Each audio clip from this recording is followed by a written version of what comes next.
My name is Kirsty Boyette, and I have the privilege of being the executive director of the historic nonprofit State Theater in downtown Modesto.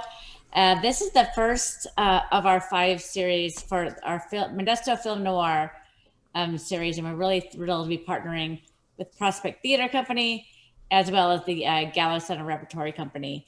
And there's 2 that we're partnering with Prospect Theater and 3 with Gallo Center. And it's been a great collaboration with all 3 groups to kind of bring some great energy and things going on to Modesto. And so we're happy that you're all here. I will tell you that we are launching The Hitchhiker, which is our next one, which this discussion will be on May 20th. And I will be sending you the link very shortly so you know when it goes live, because it's very exciting, lots of going on. This housekeeping, this is a webinar. We can't see you. You are muted. If you have a question, you can raise your hand if you want to speak to it personally, or you can put in the Q&A, and Michael or I will, mostly Michael will answer those questions, or Michael will direct the question to the appropriate person. So put the questions in the Q&A. We love these. Everyone in this group loves the questions. A quick bio on the main people I'm talking about right now. Arnold Schmidt teaches at CSUS. He had a play, Super Cilantro Girl, was presented by Turlock Light Theater for Youth and CSU/Fresno's Theater Department. In 1985, he belonged to the playwriting unit of Lonnie Chapman's group Repertory Theater in North Hollywood, which showcased his 2-act drama, Brotherly Love. Schmidt's other credits include serving as assistant producer on The Silence, an American Film Institute production nominated for a 1983 Academy Award for Best Short Dramatic Film. He also wrote a screenplay for Deja Vu in 1984, Cannon Screams feature starring Jacqueline Smith. Schmidt also wrote the story for Tommy's Lost Weekend episode of the Warner Brothers sitcom Alice, nominated for a 1985 Emmy Award. His academic books include Byron and the Rhetoric of Italian Nationalism from Palgrave and the British Nautical Melodramas, 1820 to 1850 from Ritolde. Anyway, so we're happy to have Arnold Schmidt as a returning presenter in our thanks so much. Sorry, I need to work on those words better, Arnold. Sorry. No. It's always weird to hear people say things about you. Well, we love having you back. Thank you. Happy Randy to be here. Siefkin. Yeah, thank you. Randy Siefkin is a retired professor of political science at MGC, where he specialized in American and California politics. In addition to his teaching responsibilities, he's a political consultant and volunteers for political candidates running for local, state, and national offices. He is a graduate of UC Santa Barbara and the Eagleton Institute of Politics at Rutgers University, where he has master's. He is active with a variety of nonprofit universities, and near and dear to my heart, Randy's on our State Theater Board and has been a long time board member and also past president, and we are very happy to have him as our institutional knowledge and our film guru. So we're happy to have Randy on our board. On another note, every 4 years, Randy offers community presentations on how to predict the presidential election without having to pay attention. So I'm sure he's getting ready for the next 3 years. We look forward to that. On the next one is we are happy to have Michael Hewitt from Prospect Theater. Michael became involved with theater in the early 70s, involved with theater, not the theater, and then since has worked with many area groups, including MJC, CSU Stanislaus, Central Valley Players, Modesto Civic Theater, Patterson Rep, Merced Shakes, the Gallo, and of course, the Prospect Theater Project. Near the beginning of the Prospect Theater Project Radio Cavalcade, Michael took over directing and coordinating duties as it sought to expand the program into a regular series of productions alternating with each season's plays and the play's reading projects. It's been a rewarding experience meeting the challenges of recreating the shows from golden age of radio, and exciting to work with all the actors that brings the programs and characters to life. He's thankful to Jack Souza, who's with us tonight, and for his initial program conception and staffing as off the War of Worlds, and trusting him to take over the director duties of the Cavalcade progressed. And so we're happy to have our three moderators. And with that, I'm going to let Michael introduce the actors that we have here with us today. So thank you, everyone, for joining us. Well, thank you, Kirsty. Yes, we have here our cast from The Postman Always Rings Twice, starting with Megan Cardenas, who played the femme fatale in the show, and Andrew Brown, our drifter. And contrary to popular opinion, he was not typecast for that role, but and I believe this was Andrew's first show with us as far as radio program. Megan had performed with us before.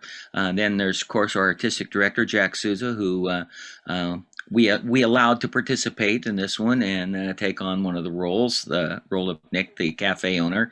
And David Ackerman, who has probably been in 90% of the radio shows that we've done, Mr. Versatile. He took on the role of this one with the DA. So, as usual, thank you all for doing the show and for showing up and doing this Q&A. Always a pleasure. Yeah.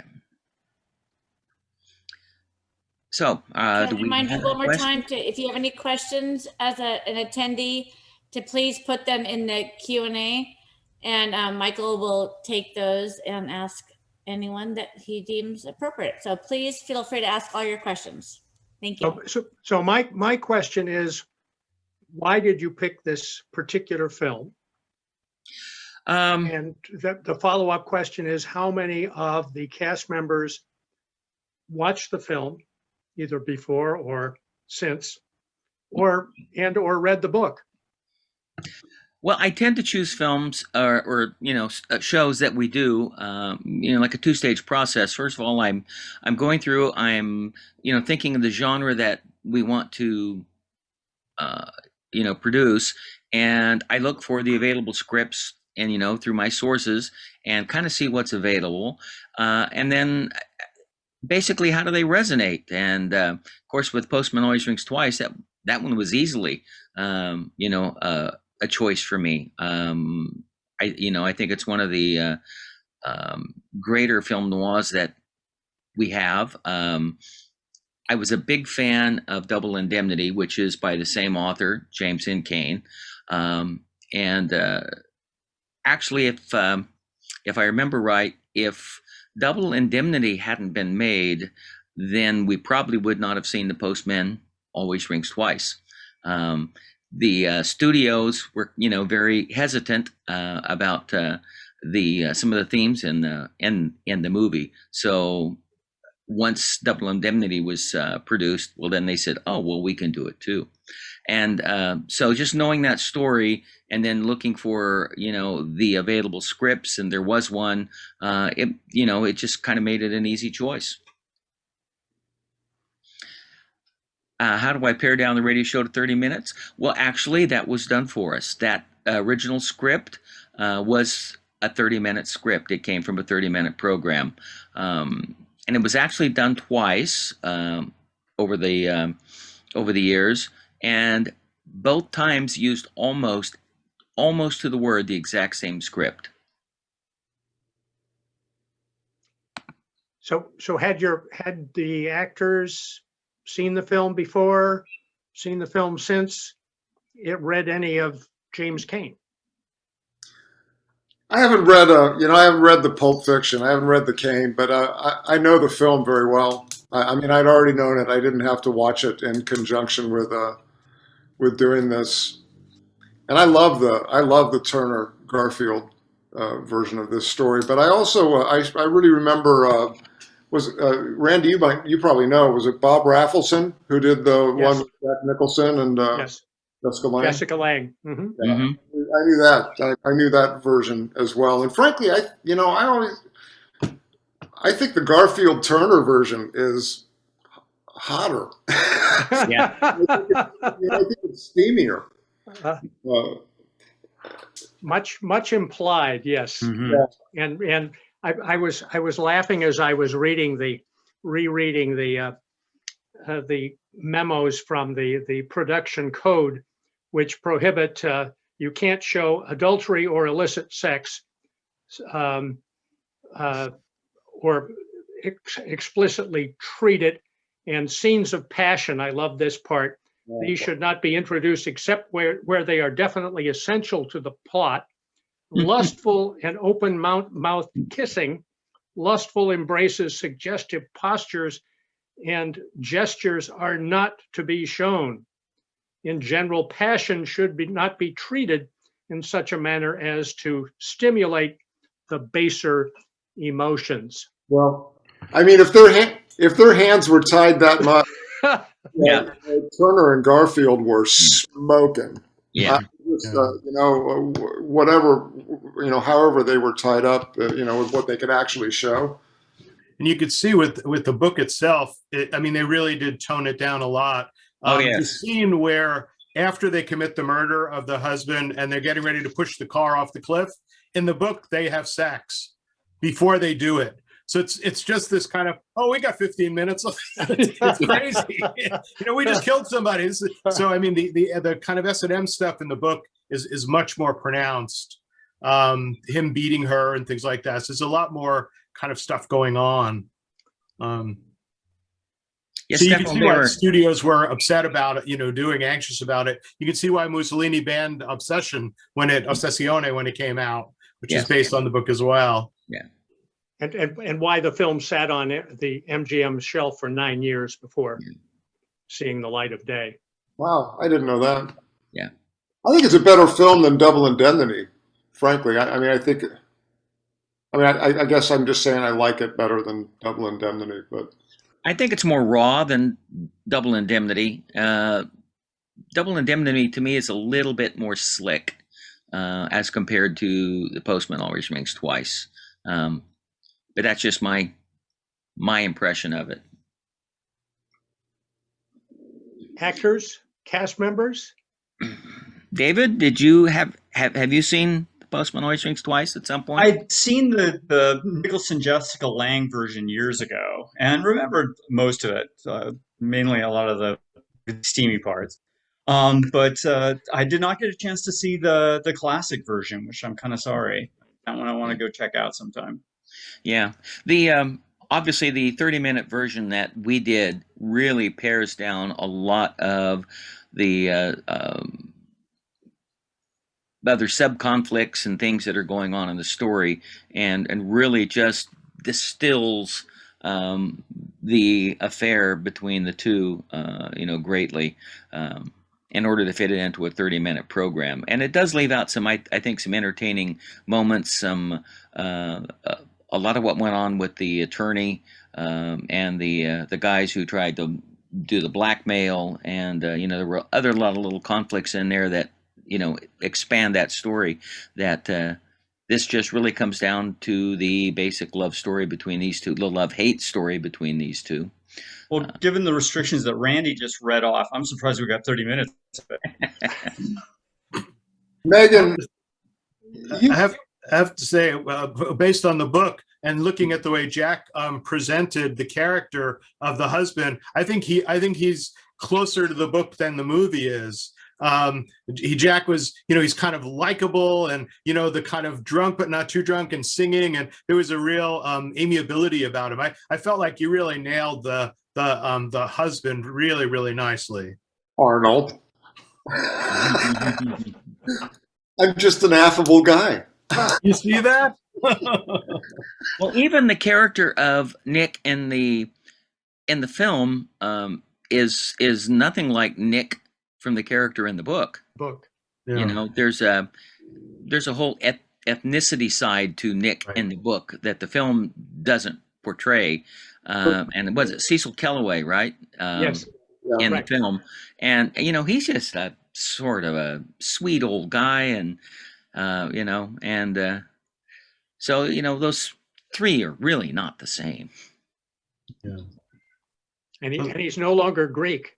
No, no, not at all. No. We're back to that in the Raffleson version, right? He was. I remember him being very in the Jack Nicholson version. I think so, and I think part of it was the restrictions on ethnicity, and the book, as Arnold pointed out quite correctly. I went back and looked at the portions, but how really racist, if you will, in many respects, Yes. the book is. Hmm. Yeah. I mean, The immigrant. that was the genre. I mean, that was the Mickey Spillane, and I mean, it was just that pulp fiction. Yeah, it's a strange thing. I mean, even like right on the first page, when he walks into the restaurant, he says to her, "I like the way you people make enchiladas or tamales," and she gets really upset because he's implying that she's Mexican, and she's like, "No, I'm white," and it's very, very explicit. And then there's a scene later where when she's pregnant and she's like, or going to be, she's afraid she's going to be pregnant, is like, I don't want to have a baby by that greasy. I mean, there's this real kind of super anti-Southern Mediterranean racism that's there. So, I mean, in some ways, the book really captures the moment a lot more than the film does. For better or for worse. I mean, there's an ugliness to it, but I think that rawness, it really does. Like, if you're looking for insights into American culture, the book really does kind of give us those things. Mm-hmm. Megan, you said you didn't see the film versions, right? But you must know the genre because your voice was right on the money. I mean, it was just.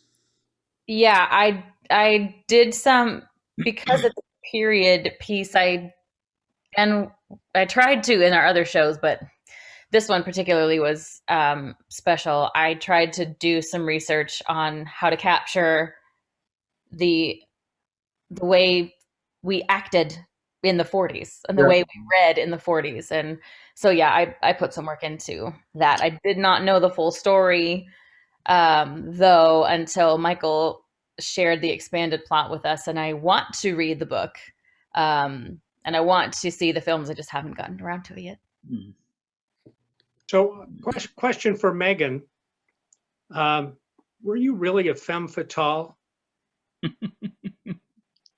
Well, yeah, I'd say she started seeming, very put off by this drifter, but clearly her motivation became quite,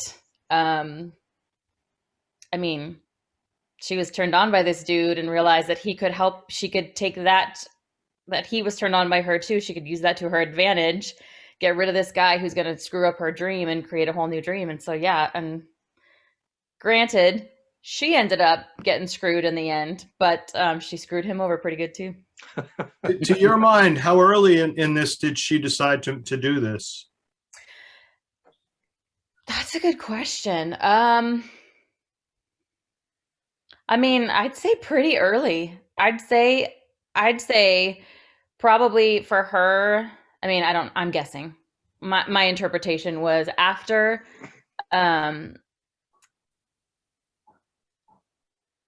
maybe even after he kissed her and she knew that he was willing to just go there. I think that's when her reels really started to turn. Yeah. Could be wrong, but that's Good. Yeah. No, and I think all three of these have a different arc.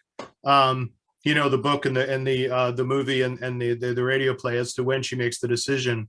And I think it's tricky. I think Randy's raising this issue of her as a femme fatale, of somebody who's kind of consciously making these kinds of decisions. And I think in the book it feels like she's if you drop the murder out of it, it's basically the story of an abusive relationship and a kind of a claustrophobic relationship. His idea that he's going to take her off and have her take care of his sister, and it's a really strange kind of domestic situation. In a lot of ways, in the book, and to some extent in the movie, she feels like a victim, rather than plotting. Although in the book, in the movie, when the blackmailers come in, there's one blackmailer and they take care of him with the gun. In the book, there's actually 3, and she handles them all by herself. So in the book, she's a slightly more nefarious character, I think, more skilled with firepower. Out in the book too, she is the first one to actually try to kill him in the bathtub. Yeah. So she tries an earlier attempt once she is, gotten, together with her new lover, which is foiled by a cat and an electrical junction box. I missed the cat. and the byplay and the police officer who kept talking endlessly about cats. Yeah. Yeah, maybe I just tend to want to be the one in control, so I am always reading things from my own perspective. Mm-hmm. So maybe that's why I decided that she knew what she was doing the whole time. But you make a very good point that she was definitely, she could very easily be read as the victim, and then just this whole thing just sort of got out of control. But that's not how I prefer to live my life. So I think you're right. I mean, I think I think it's kind of important that, both these are, I mean, in fact, the story bears it out, right? They're a little irredeemable. Yeah. By the end of the story, I mean, that's the whole meaning of the postman ringing twice and them getting what they deserve, not just the Garfield character, but Turner too. She was I think it's important that she's an active participant. I mean, if anything, Andrew, it seems like your guy gets, if she's really the femme fatale, it's your guy that gets kind of manipulated into an action he wouldn't ordinarily take. That is the way I took it, completely, especially from this 30-minute condensed version. And I didn't read the book or watch the film either, sadly, but I will. The book sounds pretty interesting. I took it as definitely she was the rudder who guided Frank to do to help what he did. Well, I think it's interesting in that I think the character for Andrew seems to be this drifter going along who is manipulating other people through his life, and that's how he gets by in this world. Suddenly get somebody who manipulates him. Exactly. And he's and takes him in a direction that he hadn't foreseen going. As far as the radio play, I think in her first mind, yes, she was willing to just run away with him, and realizes she can't do that because she's tied to that restaurant now, so she can't just abandon that. And once she's figured that out, then it's what do I do now? Especially when finds out that Nick wants to take her, back to Michigan, and she's not going to do that. Now the only out seems to be that to do away with Nick, and then coerce Andrew into doing what he needs to do. So she, to me, is the instigator, and Andrew is kind of following along at that point. And at one point, Garfield in the film says, "She had me hooked, and she knew it." Mm-hmm. Yeah. So I think they probably share this, that they share this experience of having been, as a worker and as a woman, they share this experience of being exploited. I mean, this is like the early 30s, mid 30s. Yes. Yeah, it's pretty 30, early. 34 was the book, right? Yeah, I think so. Or 35. I mean, I think it's a little thematic. I mean, Nick wouldn't, God, what was your character's name? Andrew, I wasn't listening. Frank. Frank is in the situation he is in because he's been exploited. I mean, these people are taught this appetite to take advantage, to take what they want. Yeah. And it's interesting too, because I mean, this is a Depression era, story. I mean, if we think about the way if we think about place, so we think about place as, like, the city is the place of corruption, and nature is this, this kind of place of redemption, and forest of art and all that kind of thing. And here, we have the place that we have is the restaurant on the one hand and the road on the other. The character Andrew plays is, they're going to go on the road, they're going to leave, and they eventually come back. And it's kind of, in a certain sense, neither of them are satisfactory, and neither of them have an ethics connected to them, which is I think particularly problematic, because the restaurant is home, right? In other words, this is like really problematizing, that domestic space, in I think really interesting ways. And there is no option. I mean, one of the things that struck me, and I think this is true in all of these versions, is there's no ethical center.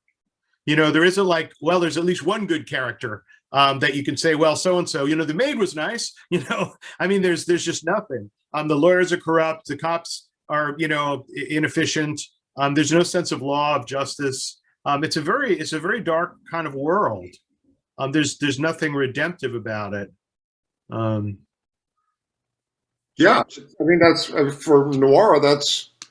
I mean, that's almost definitive, right? I mean, it's really appropriate that the world is like that.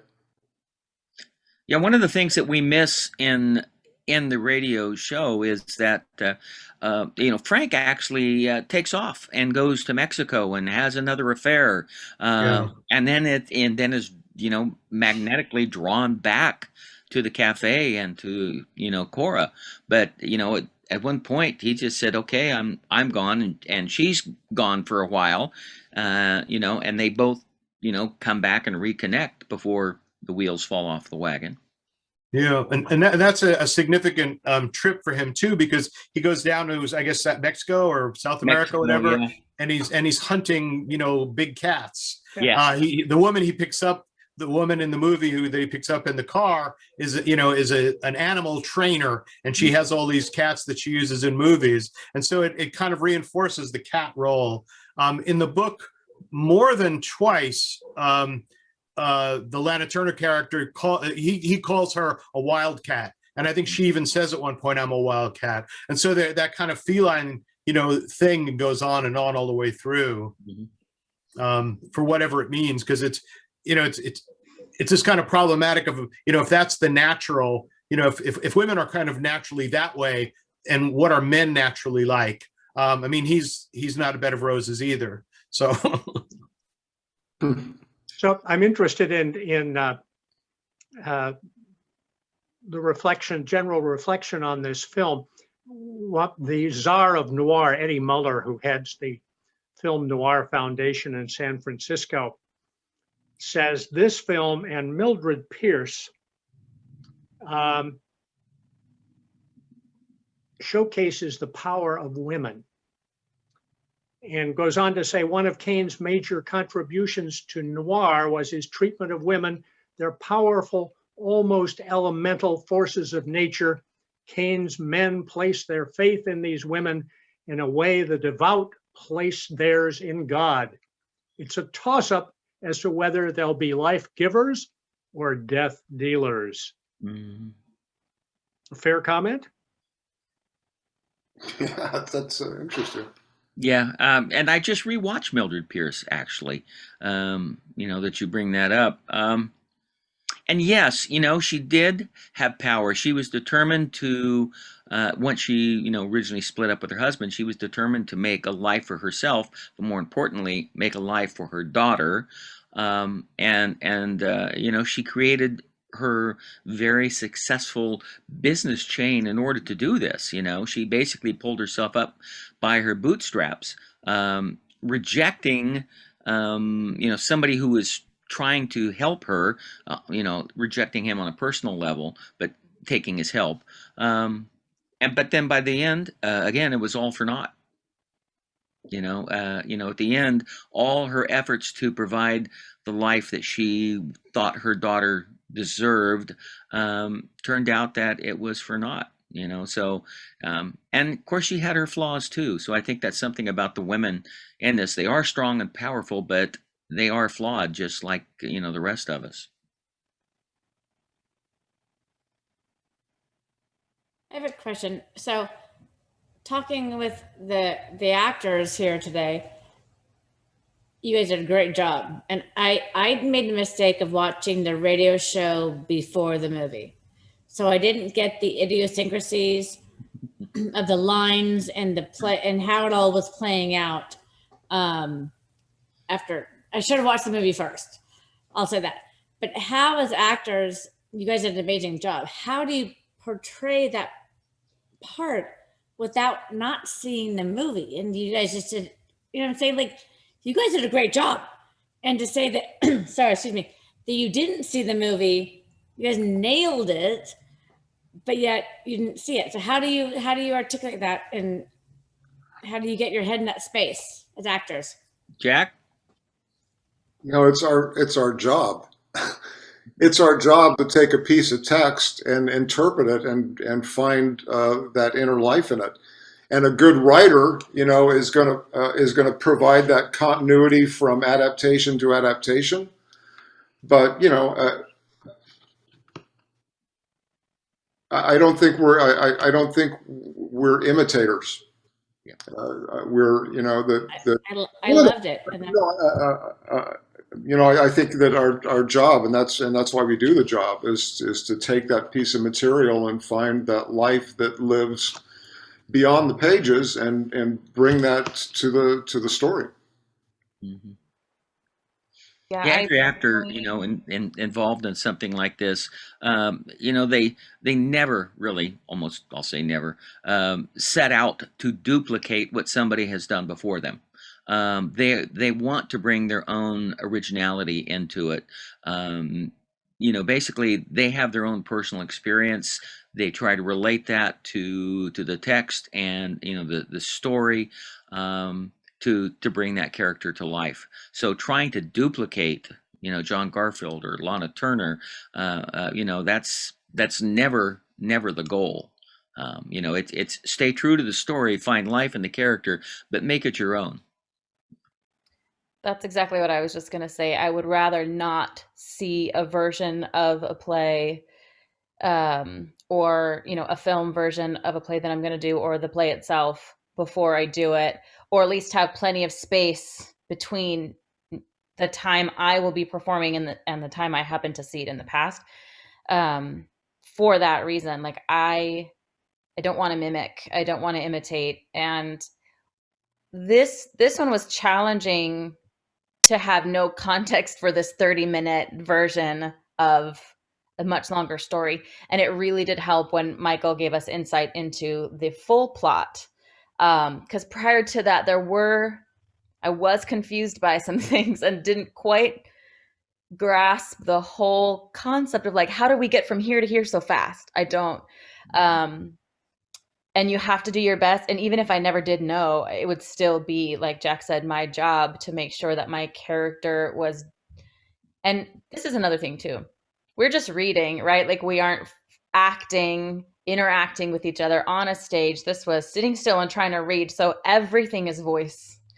So it was a very particular challenge to speak the life into this condensed story. But that's why we do what we do, is because we love these challenges and we love creating. I'm speaking for everyone. I love creating something from, very little. So I'm not going to say nothing, because obviously we have a script and we have direction, but yeah, I just love creating something new.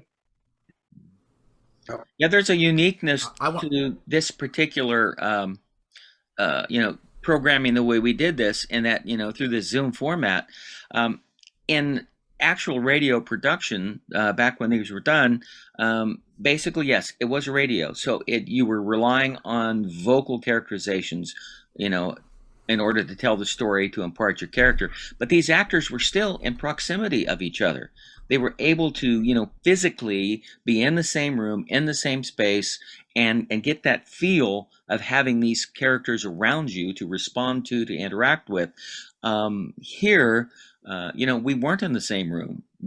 everyone was in a separate location, and only relying on what they could see in the little square on our screens, to provide the feedback that they needed in order to present their character. So that was to me, that's a very unique challenge, in trying to, stage something like this. It's a lot more fun when we get to be in the studio. Oh, definitely. And we get to push back against each other and Mm-hmm. I think I saw that Andrew wanted to make a comment. I Now he did. took us. Thank you. Michael just bulldozed over me. It's fine. I'm used to it by now. No, I was gonna say, yeah, I didn't see the film, and I agree with what Jack and Megan and Michael said. But Michael and Jack's like dramaturgy does help with some context for the story to understand things are going in and around. And I'm thinking now, like, I wish I read the book before. My choices would have been different, most likely. But yeah, I think it's really important. And then to talk a little bit about the challenges presented by acting in like a Zoom world. It's so weird, and even in the studio for a play reading project for the Radio Cavalcade, you still have your script in front of you. Still, there's that barrier, but it's so much more. There's no overlapping dialogue for the most part here, so it's the talking feels unnatural to some aspect, and but it is kind of crazy how we were able to make stuff like this work, in the times where we needed to make, and I think it's really special that we were able to do that. The other thing that we miss by doing this Zoom, that we used thanks to our situation, when we recreate the radio shows, and for many of the radio shows that were produced back then, they would have a live audience, that the actors get feedback from an audience, and that does wonders, for an actor, is finding their rhythm and finding their place in the story, is getting that live feedback. So it's just not being in proximity with other actors, it's also being in proximity of an audience that's giving you some sort of response. I agree. That was, I think, one of my biggest takeaways from this. I really enjoyed this experience, but yeah, I definitely missed the audience. That was tough. I miss the cocktails. I miss the cocktails. Are you sure you did? You didn't seem to. I didn't miss the cocktail. I had one with me the whole time. Yeah. So I noticed you used the theme music from the movie. In this case, here and there. I did here and there where I could. Where you could. 10 seconds. Could, yeah. Yes. It's hard finding just the isolated soundtracks for a lot of this, so you don't get it. Where I could, I did. Otherwise, I had to find other same period style that I could use to work, especially when there's that music underlying, like Frank's voiceover dialogue, where he's setting up what's going on, finding something that would play under that. I know, as in preparing for the Birds, there's quite a bit, the way that they staged it, that I think I can be able to use and use the actual music from the Birds. I wasn't able to do as much with this one. Some shows, it's like almost nothing that I could use. For Sorry Wrong Number, we were able to, no, not Sorry Wrong Number. Yeah, Sorry Wrong Number. Able to get the suspense theme music and be able to bookend that show with that. So, but I did where I could find it. I think it's exciting that you include the sound effects. Always something that fascinated me, having attended some live radio in the olden days. That's, and that's something that is a challenge with this, trying to do the live Foley, which is what, the sound effects are called, do the live Foley for this is not really possible. So when we do it live, of course, we try to do as much as we possibly can of the Foley, a live experience, just like they would have done, mostly back then on the radio. Although even doing Foley live on radio, they did rely on recordings of certain things, cars running and stuff like that. It wasn't necessarily a machine they had that made that sound. But but we do, and like you say, that's half the fun, and that's one of the reasons I think, when Jack started this whole process of the radio shows was to make this a fun experience, not just for the audience, but for the actors. A lot of this was done because we want something we can really just have a hoot with, and to me, I think it's worked out great. Anytime I ask an actor, hey, I've got, we got the show coming up, do you want a part? If it's at all possible, they're raising their hand and saying, yes, count me in. And then they're asking what drinks are being served. Yeah. Yeah, my first exposure to PTP Radio Cavalcade was War of the Worlds. Mm-hmm. And it was just an extraordinary cast-driven experience with a chorus line and Mm-hmm. sound effects by all the members of the audience. Yeah. It was just such a treat. Yeah. We have a question here. It says, during the golden age of radio, how often had Americans heard a radio show before seeing a film, or vice versa in the case of Postman? And that's a darn good question. I don't think I have a definitive answer for. I mean, originally, there were a lot of, I guess, or a number of films and or TV shows that would wound up being based on radio shows.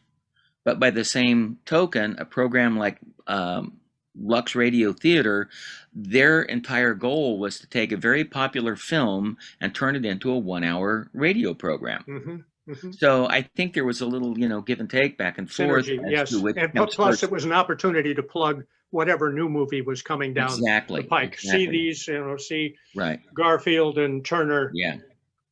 In this production, yeah. Although they never worked together. Lux Radio actually too started out on Broadway, and they were recreating Broadway shows, successful Broadway hits for the first year, I believe it was, before they moved to doing the Hollywood and let's recreate the films. So their first iteration was recreating Broadway hits. I didn't know that. Well, another piece of trivia that's floating in the air. An endless supply. Yes. So, one critic says this is a very different film from most noirs in that it is essentially supportive of the criminals.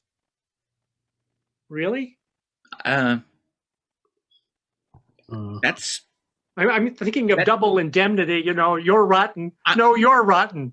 Yeah, no, I'm not seeing that. I mean, I don't feel like you're really ever intended to closely sympathize with the two of them. No. And I have to say, and this, kind of going back to the book, but I think there's almost an argument to be made that, another way to do this as a film would be a kind of a Coen Brothers black comedy. Because the first thing they decide to do is to commit a murder by taking a guy who's in a bathtub and hitting him in the head with a bag full of ball bearings. Who thinks of this stuff? And then it's like, and then he's going to drown. We're going to hold him under, right? And he's going to hide the ball bearings, so it's going to be okay. Then that doesn't work. So then they go out and they say, well, let's try this other one. The police will never suspect that we just keep killing this guy and he keeps not getting killed, right? It's really one of the things that struck me, and it's not true of the radio play, but it's certainly true in the book, is that they're bumblers. Yeah. He just keeps trying stuff. He can't, he tries this and he tries that, and he's just in the book. There's this whole thing about how he does leave, after the the husband dies, and he before he meets the woman that goes to South America, he decides he's going to be a pool hustler, and the book sets it up. Oh, I met this guy, and I really showed him, but he took my $200. Yeah. And so he's just, it reminds me a lot of Barton Fink or something. I think there's a kind of a black comedy here. Even at the end, of course, he doesn't get executed for the murder he committed. He gets executed for the murder that he didn't commit. So it's all this kind of black comedy stuff. It's a very, very kind of enigmatic text. You know, I could see in that spin George Clooney actually Yeah, being that totally, role right? perfectly. Yeah, yeah. The whole thing with the ladder outside of the window, and you know that she's supposed to climb down the ladder because the bathroom door is locked from the inside, so she couldn't have committed this. But the cat climbs the ladder, hits the junction box, and electrocutes itself. Um, and the lights go out, and so he doesn't get killed by the ball bearing sap instead, you know. But he comes to and doesn't remember any of that. You know? Wow. These people aren't hardened criminals, right? Like No. people who were consuming this, they were people that were made desperate by their circumstances and act in these, these unsocial, in these horrible ways. Yeah. Yeah. I mean, I do think the way she handles the gun and handles the three men by herself lets us think that she's a little more hardened than not. But it also lets me know that, and if you read a lot of noirs or you read the Black Mask stuff, there's often these kinds of characters who are, there's the real criminals, and then there's these other people who are just out there they're always in jail because they always get caught, whether or not they did it. And it seems to me that these guys are, as opposed to Double Indemnity, where he's really smart and she's genuinely smart, and the investigators, these are really top-notch people, and it's a chess game, right? Who's going to pull it off? This is, three cats in a sack. I mean, it's crazy. We have a question from CB, quoted, You're never really intended to sympathize with either the femme fatale, victim, ? Or the male drifter, worker, ? End quote. A woman being expected to take care of an older husband, being expected to take care of husband's family. How should a woman in 1934 handle that? In 1947? In 2021? Ball bearings. Megan, from the female perspective here, I'll throw this one to you. How do you think that a woman in 34 would have probably tried to handle that as opposed to 47, 21? Any guesses, any insight? So plenty of insight. However, Yeah. I don't I feel like this is a pretty individual question. So I'm gonna go ahead and not answer this one. I don't know. I think back to, and I'll just, reflect on my own family and my family's history. Of course, I wasn't around in 34 or 47. But I think back then it might have just been expected that the woman would take on that role, of having to take care of a family member's parent or something, or sibling or whatever it was. And that role would just fall to them, and there really wouldn't be a lot that they could do about it. But in 34 and 47, now in 21, not necessarily. And I think that, I mean, in a certain sense, if we think about what's the social message that the novel and the movies are giving us is, this is a movie about a woman who's trapped. Now she reacts to it badly, admittedly, but society has trapped her. She even in the book, she says, I don't think I'm good looking, but I have the kind of body that since I was 14, guys have been after me. And the only way I could stop it, she's the first guy that had, offered me a ring, that had a wallet, I took it. And so she's on the defense. She has no parents. There's no safety net for her at all. And so she gets in this marriage that's a loveless marriage, and she's trapped. And then it gets worse when he starts to want her to do these other things. But I think, just like in Mildred Pierce in the book, there's no murder. Mildred Pierce is a story about a woman who builds up a business and has problems, right? Family problems. The movie inserts the murder. Here, take the murder out. And this is a really good, story of a woman who's trapped in by exactly the conventions that Michael is mentioning, that, women are supposed to do this, take care of the family, this and that. So, I mean, there is this really, that claustrophobic way the patriarchy's working, that, by putting the murder in, we get a genre response. But without that, this is a kind of a realistic social realism novel about the problems of women in the Depression. Mm-hmm. One of the things in the book that this, the play doesn't really touch, or the radio doesn't touch on, is that it isn't till a certain point that she's expected to have Nick's baby. Yeah. You know, that gets thrown in later, and that's kind of one of the things I think, as far as the book goes, that's pushing her over the edge. She doesn't want to have his baby, but now, you know, she's she starts getting pressured into that. Of course, we don't get that in the radio program. Yeah. I have a question for the actors. So how did you prepare for this piece, and how do you feel it differed from if you were to do it a regular radio show versus a COVID radio show? Andrew, you want to go first? Sure. How did I prepare for this piece, and how would it be different, a COVID show versus a live show? Tech-wise, it's of course a lot different to do it in this kind of space, and you're dealing with a whole mess of different distractions. So, like, I'm in a house with 2 dogs and a 3-year-old. We were filming. Megan's dog was. It's just things you never have to deal with or think about when you're in the studio or on stage. Outside of that, and minus like the barriers that are in place, the certain like lack of connection with the other actors in the room. Outside of that, it's pretty similar. I mean, you do your script analysis, you find your intentions, and you think about and study your character. You talk to your director and other castmates. That part's all the same. It's just some added flair with new COVID. I don't know, new COVID barriers that pop up. But outside of that, it's pretty the same, for me at least. Megan? If I were to do another radio show in this format, I would pay more attention to my own face because on stage when you're doing the radio show, you're holding your script and you can look at your fellow actors if you need to, look down, look at the audience. The focus was on my face the whole time, and I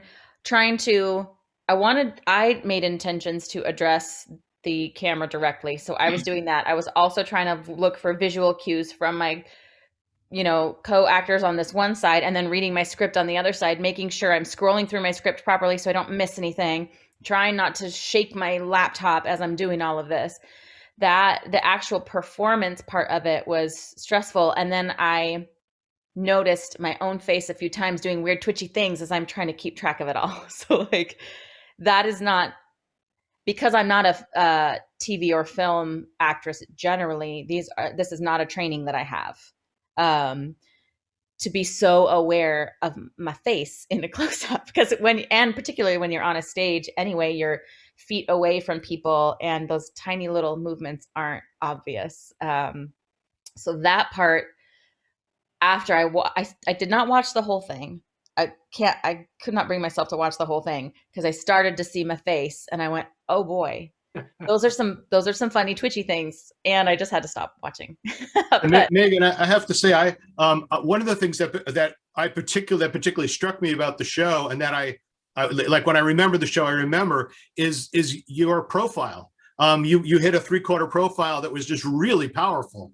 I would maybe say watch the rest of it, because I think what the little things that you didn't like are bothering you, but the lion's share of it is quite powerful. You're in this kind of there's this look, and it's not only the position, it's the expression. I think it's quite effective. It's almost sculptural. It's really nicely done. Thank you very much. I appreciate that very much. Jack, your thoughts? Yeah, I think I'm in line with everybody here. I think that the prep is all very much the same as it would be ordinarily, but I think the energy of doing it in the studio with other actors and with an audience is distinct and sorely missed. Yeah, and it is. It's weird having your face. You're playing to your face. Right, which you don't do in the theater. You don't see yourself at all, so you have nothing to worry about. You just do your thing, and suddenly there's my face. David, you've here probably done the most of our radio shows as anybody, so you'd have a comparison between doing this and what the radio show was.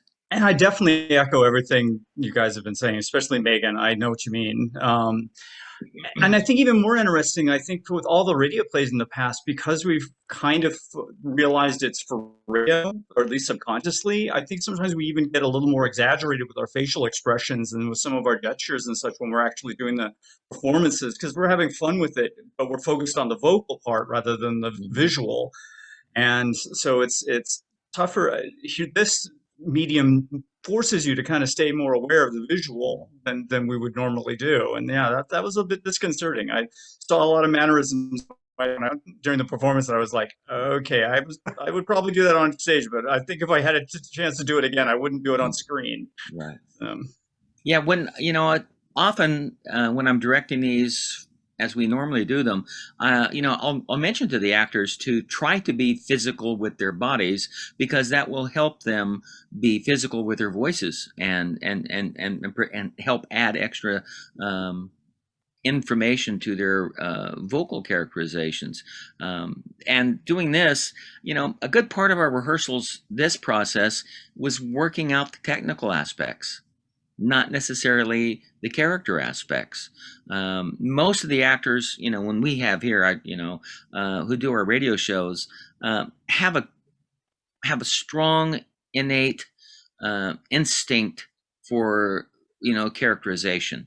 And once we've read through the script and talked about it, and we have a rehearsal, it falls into place pretty quickly. And then we can do the performance. And a lot of it is spur of the moment. Doing these radio shows is bordering on improv, except that we have a script in front of us. But just reacting to the moment and reacting to the audience and reacting to the other actors is very much just kind of comes a flow. And of course, doing it this way, we're not getting that. And it's a more of a technical aspect of being able to work out who's on screen, who's not on screen. How do we make sure that a sound effect is coming through? Do we have to hold for that sound effect, because things that overlap audio wise will sometimes cut out something else. It'll cancel it out. And so there was a lot of rehearsal that was devoted to just trying to get the technical aspect down that we don't have to worry about when we're doing it live. And of course, as far as comparing this to doing a regular play where you have 5-6 weeks of rehearsal, well, there's no comparison.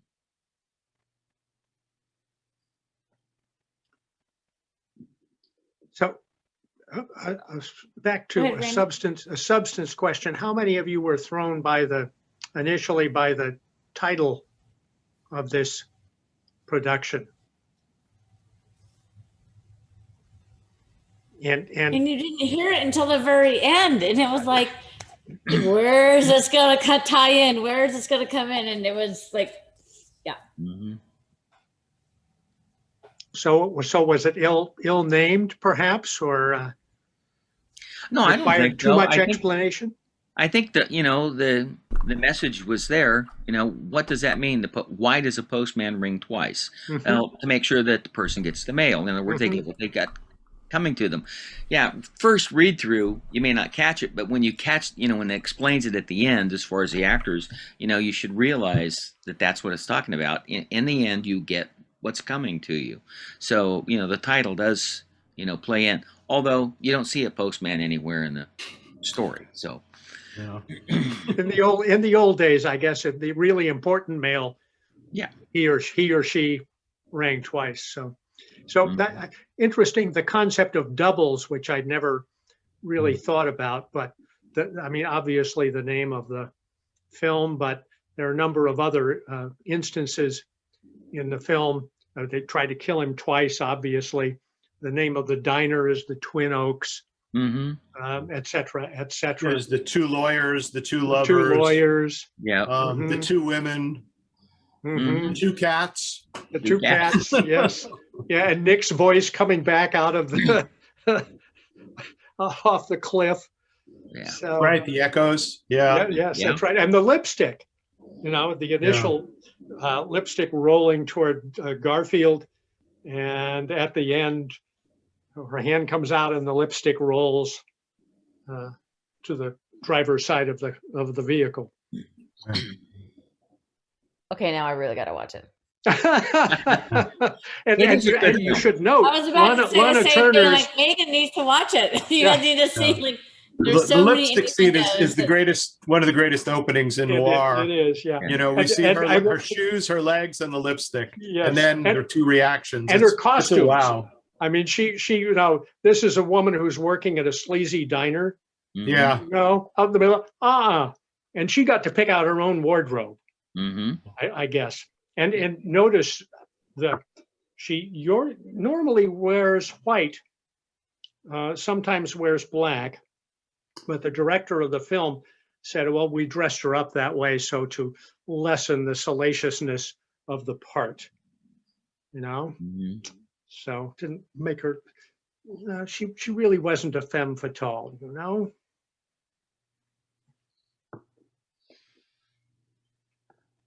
Randy there's has opinions.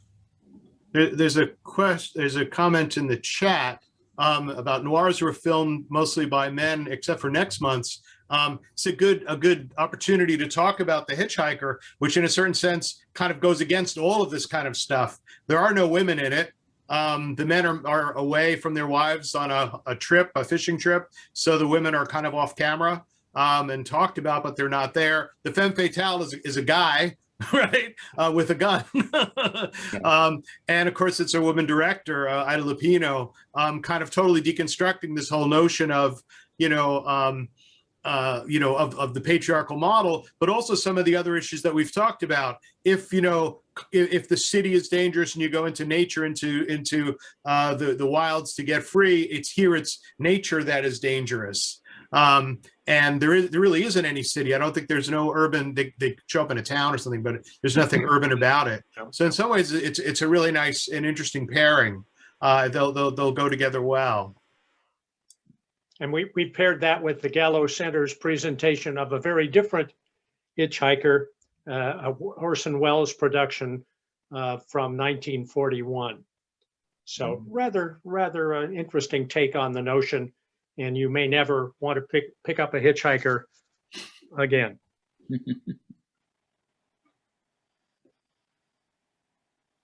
Are there any other questions or comments? I mean, I'm loving this chat. This is, I mean, I loved it. It was, for me, it was a family event with my parents, and movies and a radio show that I typically would not have watched, but I enjoyed it, and my parents enjoyed it, and they're watching now, and I just love that it brings out all different audiences. So I appreciate the participants that registered. I'm so thankful for partnering with the Prospect Theater and the amazing actors that you have, and you're here today, and that makes this so much more special, because how could we have this without the insight of, I mean, the actors and Michael, the director, and all this.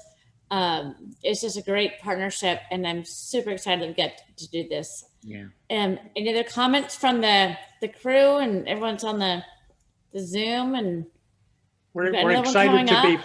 yeah, we're excited to be back with this group. How many of you have you cast your next production? You've cast The Birds? No, I have on paper a list of who I think I'm going to be asking, but I haven't really solidified that cast yet. I do want to bring up the fact that yes, we will be showing a re-showing Sorry, Wrong Number in June. So that's that'll be coming up, and that was a tour de force performance for Agnes Moorehead. She restaged that 7 times for radio. And I, and she is, to me, was the actress for that role. Then we get to the film with Barbara Stanwyck, and of course, what a great actress she was. But so I'm really excited to be able to show that again. And we were actually able to do that in studio at the time and bring our actors in using social distancing. And I think it was a quite an effective performance that we were able to get across with that. The Birds, We'll be reaching out, stretching a little bit. I'm going to have more actors involved, which is going to complicate things, but I am looking forward to getting that one going. And that's kind of like next on my list to try to finalize and get scheduled. And that's going to be in June. In June, yes. If I remember correctly, we're re-showing Sorry, Wrong Number June 4th, 5th, and 6th. I think. And we're having this conversation on June 17th. I'm thinking about this. Sorry, Wrong Number is 11th through 13th. 11th, 12th, and 13th, yes. And we're doing the Birds on the 4th, 5th, and 6th. And then we'll have the Q&A session on the 17th for Sorry, Wrong Number. And this is a great, I mean, I'm kind of jealous and biased, but I love this. So thank you. Thank you for all of our people that attended. If you have any insight or questions, please let us know. I just do want to brag for a moment. Randy and I are both wearing State Theater shirts. Let me show you the back side. I don't know if you can see it, but our theater is back open as of Friday. Again, this weekend, we have our store. Our last Friday popcorn sales will be Friday, April 30th. We've raised a whopping $62,000 in a year in popcorn sales since April 10th. So we're really excited. The community's been really supportive. And again, this is free for everyone, and we're trying to engage with everyone in any way we can. So thank you for being here, and we appreciate your support, and we appreciate the partnership with Prospect Theater. And happy Thursday, and thank you for everyone for participating and all the actors that could take their Thursday afternoon, Thursday night to be here. So thank you. If you haven't had a chance to see the radio show, do Thank catch you. it. It's great. Bye. Bye. Thank you, everybody. Bye, guys. Good night, all. Night.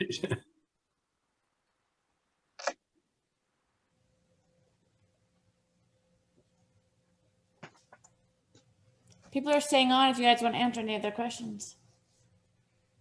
I believe my children are killing each other in the other room. Thank you It's a so much living for wall. putting on- And you're excused. I have to run too. Take care, everybody. Have a good All one. right, guys. Thanks, Take Bye. care. Thank you.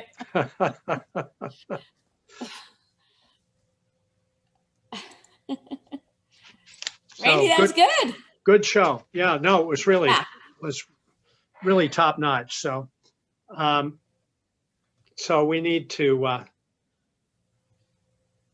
figure out any glitches or any way we would do it differently. I can't think of many changes I would make. I thought it went very smoothly.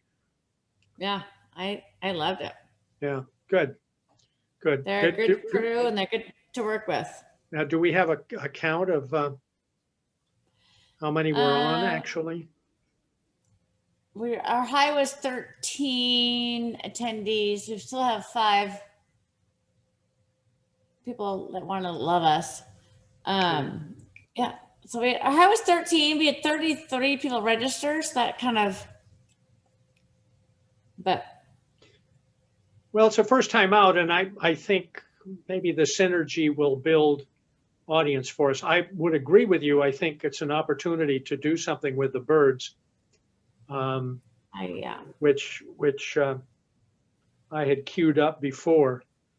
So Right. let's do that. And then, yes, we do need to get out word on Hitchhiker too, ASAP. Yeah, and I'll talk to Arnold about that. yeah, as soon as I get the 2-minute blurb, I'm ready. Everything's ready to go. Okay, good. All All right. right. Bye, Randy. Yeah, take care, huh? Oh, so just FYI. No, I'll get to it tomorrow. No more FYIs. Oh, so cute. All right. Thank you. Into the Talk to you files. Go. soon. Yeah. Okay. Pull up the Okay. Hitchhiker. Bye. Hitchhiker. Hitchhiker. Very, very soon. Frightening movie Okay. too. Okay. Bye-bye.